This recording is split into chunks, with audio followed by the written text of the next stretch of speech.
Hello and welcome back to the Limitless Podcast. So glad you're here today.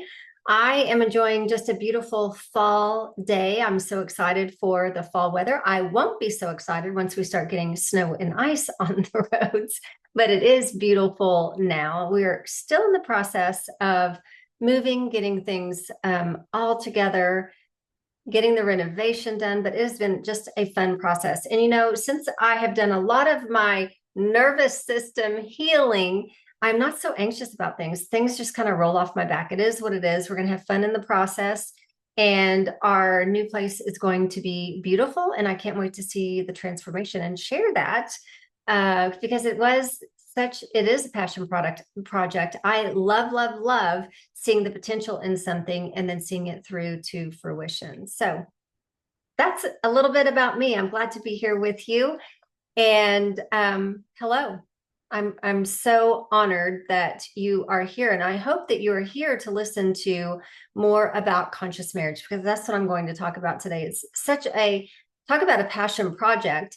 This is a passion project to me because my husband and I have been married for 33 years, and for a 3/4 of our marriage, we lived unconsciously. And I don't know how many years you have been married, but I want you to have a conscious marriage where you guys are really learning to own your part and heal the wounds within you that need to be healed, because it absolutely changes everything. It not only changes you, it changes your marriage. The way that you communicate is so beautiful, and the intimacy that will occur through that process is unlike any other. I'm not just talking about in the bedroom. I'm just talking about intimacy in general. So today I'm going to talk to you about something very personal. So I want to walk you through my personal experience of the 5 things that I changed to love my husband better. And it was in the process of doing my own inner work and realizing the stories that I was telling myself about me, but also the stories that were playing on repeat about him, the stories that I made up about him. Now, I want you to understand that we see people through our own lens of lack and limitation. And so the things that I'm going to share with you, I want you to understand that I realized that after I had healed a lot of the stories within me, because as you heal those stories, the lens changes and becomes much clearer. And I was able to really understand and really love my husband in a very different way.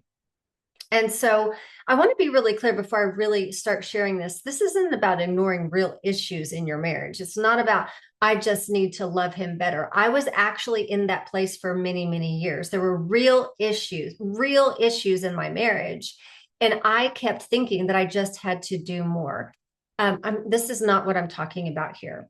I want you to do your inner work. And then we can look at ways where you can really learn to love your husband better. Okay. But I want to share with you that there's, we all have those miscommunications. We all have misunderstandings, and we have moments where we need to ask for change. We need to ask for change. But most of the time, our partner doesn't actually realize the intensity of the struggle that you're having within you. They're not reading between the lines. We haven't actually said, I am about to blow up here. There is so much that's going on. We need help. This is urgent. We haven't actually said that. And I explain that to a lot of my clients, is that they don't really understand that the house is about to burn down. Most men, when they're going through a divorce or have completed the process of divorce, they all say, I had no idea it was coming. I had no idea it was coming. And it's not because you didn't express, or it's not because their spouse didn't express. They didn't understand the urgency of the situation, because there were arguments that were never resolved, that got swept under the rug. And so when you didn't say anything, they thought it was okay. Okay.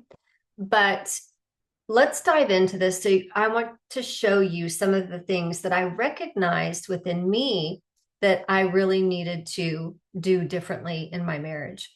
And when it came to myself, I had to recognize my patterns. I had to recognize my stories. And there were a lot of patterns and stories that were playing out in my life since I was a child.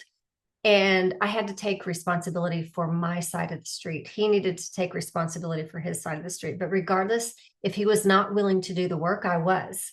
because I was miserable on the inside. And I know what you're feeling if that's how you feel right now. Like I feel all alone. I've asked him to do the work and he's not going to do the work. This is what you can do. You can begin to heal yourself. So let me walk you through the 5 shifts that completely changed the way I experienced love in my marriage.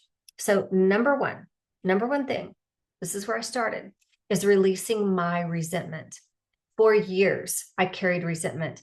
And I even remember some resentment building up the week after we got married. There was a hurt that happened a week after the marriage.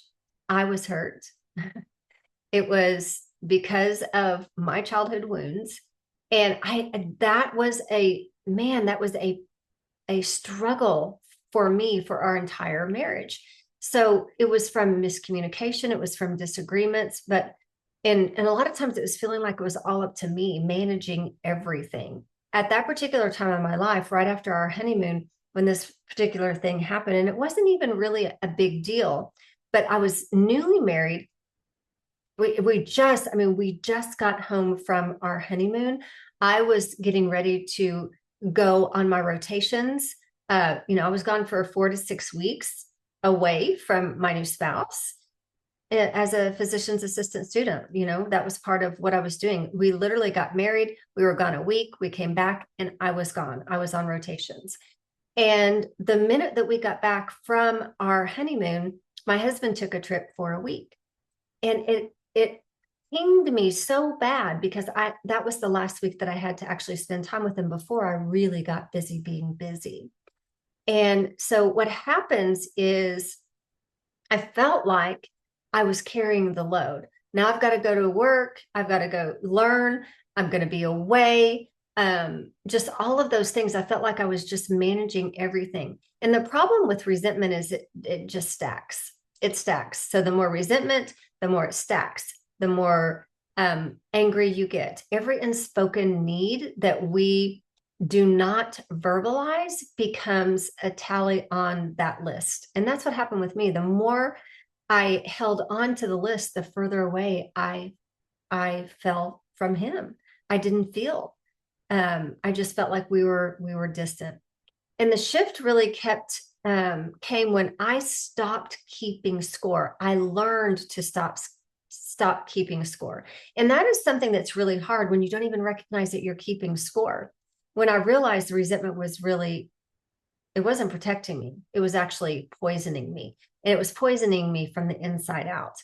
And a lot of times we see people, what their reactions are on the outside, like how they're reacting. We go, oh my gosh, what is that person doing? Well, it's because of the poison that's going on inside them. We're seeing it play out full out in their life. I had to start voicing actually what I needed instead of silently stacking those hurts. And those hurts can be very comfortable. Those hurts can become our friend. Those hurts can be a protective layer. But really what they are is they keep us in a state of victimhood, that we are the result of a person or a circumstance. And that is a place of major disempowerment. So I got rid of my resentments. Number 2, I started to rewrite the story about my husband. I had stories in my head that he didn't think I was important. He dismisses me. He doesn't appreciate me. I'm not important. There were lots of stories that I made up about him. And I always questioned if he truly loved me, truly, truly loved me. And that story really felt true. And I know you probably have the stories too. And they feel so true.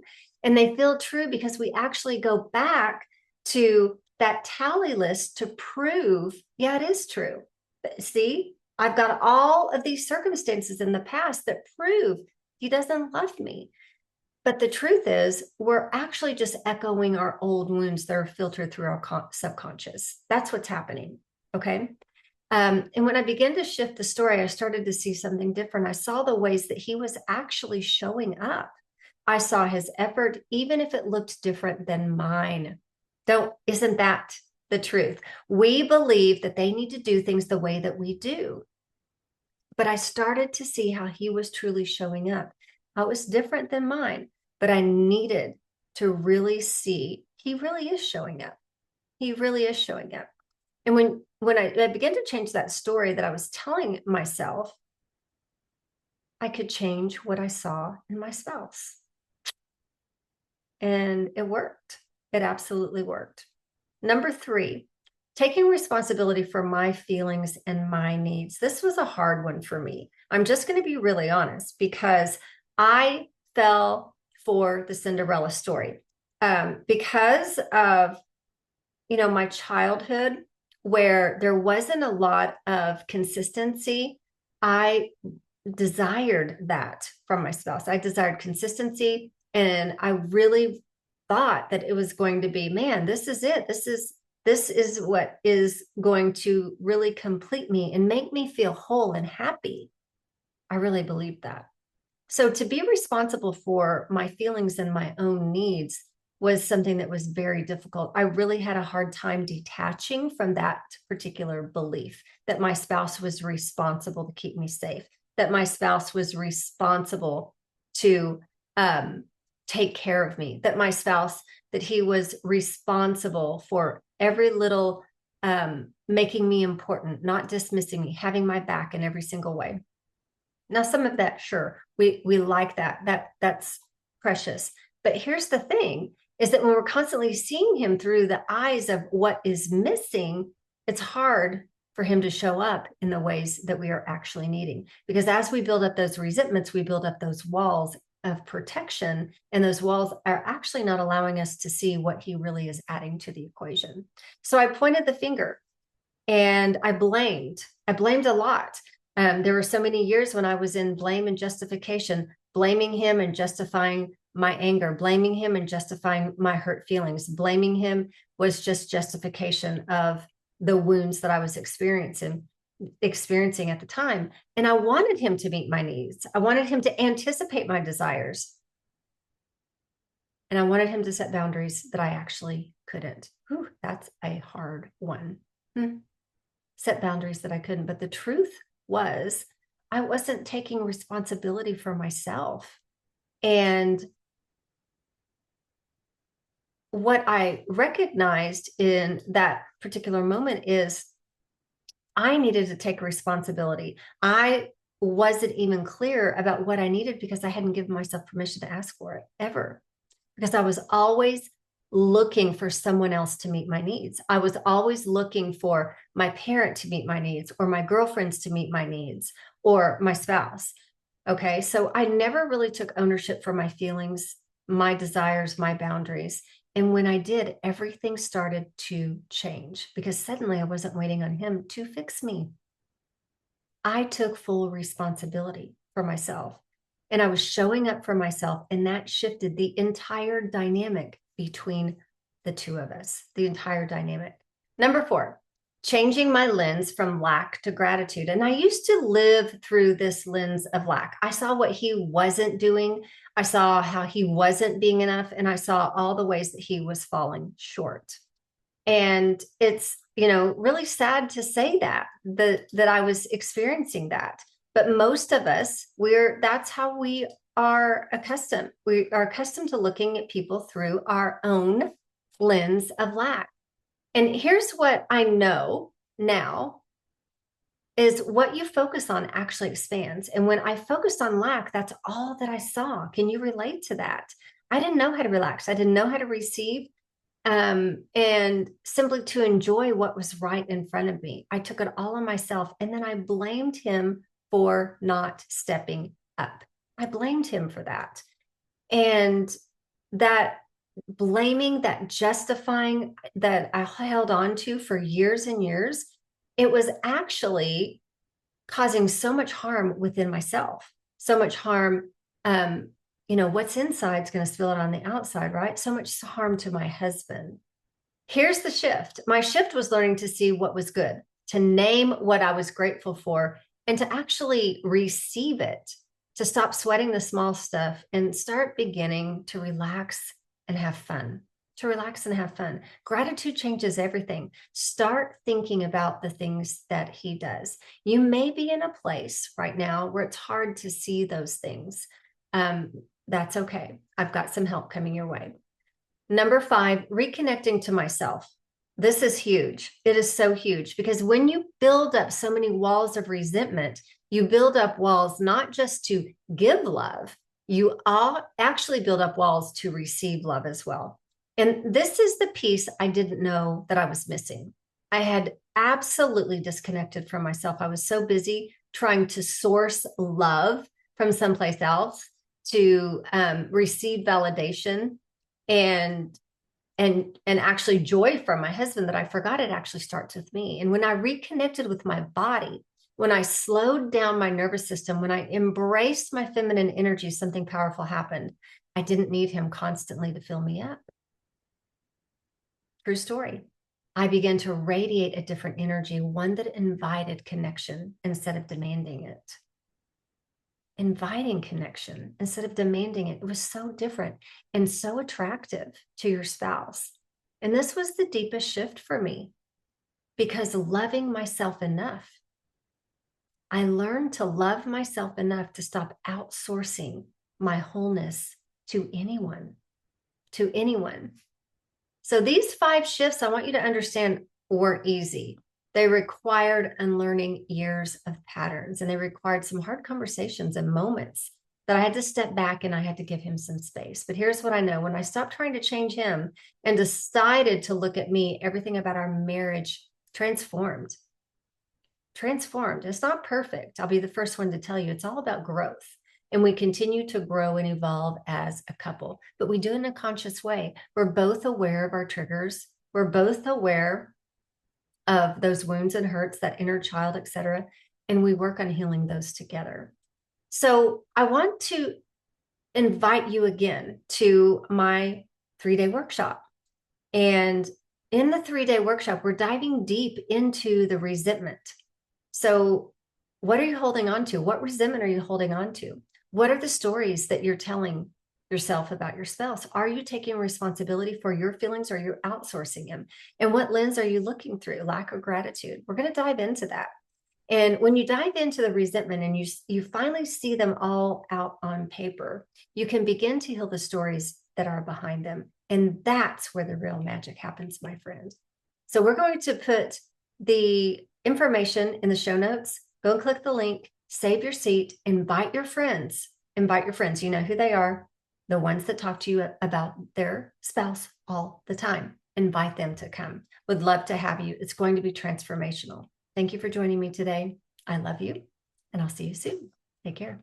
Hey, thank you so much for listening to this episode of the Limitless Podcast. If you loved it, and I know you did, make sure to like and subscribe and share it with others. Help us get the message out. See you next week.